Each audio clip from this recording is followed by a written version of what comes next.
محمد اظہر اقبال صاحب نے ایک سوال لکھا، پوچھتے ہیں مفتی صاحب یہ بتائیں کہ عورت کو کفن دینے کا مسنون طریقہ کیا ہے؟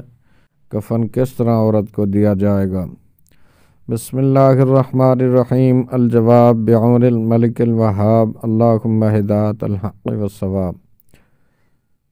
یاد رہے کہ مرد کے کفن سنت میں قمیص، ازار اور چادر شامل ہیں، جبکہ عورت کے کفن سنت میں ان تین کپڑوں کے ساتھ ساتھ سینہ بند اور سر کی اوڑھنی سربند بھی شامل ہے۔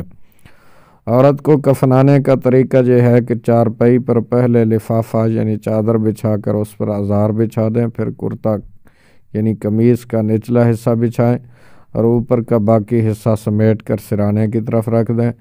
پھر میت کو سطر کا خیال رکھتے ہوئے غسل کے تختے سے آہستہ سے اٹھا کر اس بچھے ہوئے کپڑے پہ لٹا دیں اور کرتا یعنی قمیص کا جو نصف حصہ سرانے کی طرف رکھا تھا اس کو سر کی طرف الٹ دیں کہ قمیص کا سوراخ گریبان گلے میں آ جائے اور پیروں کی طرف بڑھا دیں۔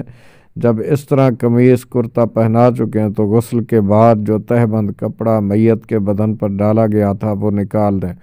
پھر سر کے بالوں کے دو حصے کر کے کرتے کے اوپر سینے پہ ڈال دیں، ایک حصہ دائیں جانب ایک حصہ بائیں جانب۔ اس کے بعد سر پر اور بالوں پر سربند ڈال دیں، اس کو نہ باندھیں اور نہ ہی لپیٹیں۔ اس کے بعد ازار لپیٹ دیں، پہلے بائیں طرف لپیٹیں پھر دائیں طرف، اس کے بعد سینہ بند باندھ دیں، پھر چادر لپیٹیں، پہلے بائیں جانب پھر دائیں جانب۔ سینہ بند کو سربند کے بعد ازار لپیٹنے سے پہلے باندھنا بھی جائز ہے اور سب کپڑوں سے اوپر باندھنا بھی درست ہے۔